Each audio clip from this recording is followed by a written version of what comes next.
Abang, Abang Lisa tak buatlah abang semua ni. Abang Lisa boleh jelaskan. Abang. Abang macam nak tengok je kalau ada apa perubahan kat sini. Perubahan apa? Abang syak apa dekat Lisa ni? Sampai bawa pengawal semua. Abang sengaja nak malukan Lisa depan orang ke apa? Abang ingat Lisa dah tak ada maruah ke? Lisa ada maruah lagi lah bang. Pasal sekarang ni apa? Dah tengok kan tak ada siapa kan kat dalam bilik ni kan? Kau setia tak berubah, Elsa? Ha? Setia dengan taktik kau yang sama je kan? Woi, tak ada tunjuk. Aku dah pouringnya ni.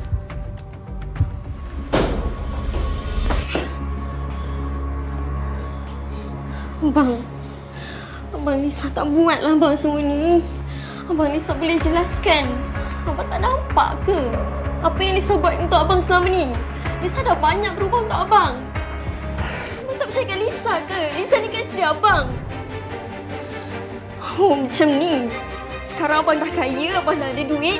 Macam ni abang layan Lisa. Abang memang tak pernah percayakan Lisa kan? Aku percayakan kau sejak kau balikkan aku balik.